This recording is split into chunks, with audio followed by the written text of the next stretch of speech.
আমি আজকে স্বরাষ্ট্রমন্ত্রী আছেন, মাননীয় প্রধানমন্ত্রী আছেন, আমি এখানে প্রশ্ন করি, আমি কি রক্ত ঝরিয়েছি? আমরা রক্ত ঝরিয়েছি বলে আপনারা আজকে সংসদে প্রধানমন্ত্রী স্বরাষ্ট্রমন্ত্রী হয়েছেন?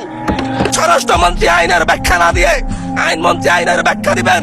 স্বরাষ্ট্রমন্ত্রী এসবে মনোযোগ দেওয়া দরকার। স্বরাষ্ট্রমন্ত্রী মনোযোগ দেওয়া দরকার। সারা দেশে কোথায় কোথায় সন্ত্রাসীরা রয়েছে সেই সকল সন্ত্রাসীদের তালিকা করে তাদেরকে বিচারের ব্যবস্থা করা দরকার। স্বরাষ্ট্রমন্ত্রীর উচিত ধন্যবাদ মাননীয় সদস্য। নেতাকর্মীরা হত্যার শিকার হয়েছে তাদের বিচারের ব্যবস্থা করা দরকার। মাননীয় স্পিকার, আমরা বলেছি নতুন বাংলাদেশ দিব।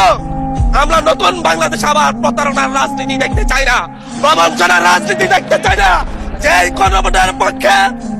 গণভোটের পক্ষে আমাদের মাননীয় প্রধানমন্ত্রী প্রচারণা চালিয়েছেন, যে আদেশের পক্ষে মাননীয় সরকার দলীয় সংসদ সদস্যরা প্রচারণা চালিয়েছেন, আজকে এখানে এসে কেন এটা নিয়ে আবার দীর্ঘ আলোচনা হতে হবে?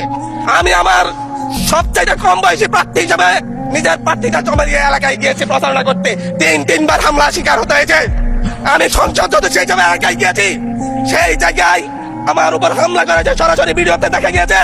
অস্ত্র নিয়ে, দেশীয় অস্ত্র নিয়ে আমাকে কুপাতে আসা হয়েছে। তারা কারা? ওরা তো তারাই যাদের প্রত্যেকের হাতে বিএনপি দলীয় নেতা কর্মীদের রক্ত লেগে আছে, প্রাণ লেগে আছে। এই বিশ্বাসঘাতকতা মাননীয় স্পিকার, এই রাষ্ট্র আর সইবে না। আপনারাও সইতে পারবেন না। বিশ্বাসঘাতকতার মূল্য এই দেশে আবার দিতে হবে আপনাদেরকে।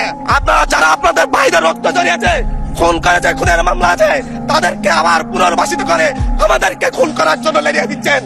চট্টগ্রাম থেকে এক সাংগঠনিক নেতাকে পাঠিয়েছে অস্ত্র সহ আমাদের লোকদের উপর হামলা করতে।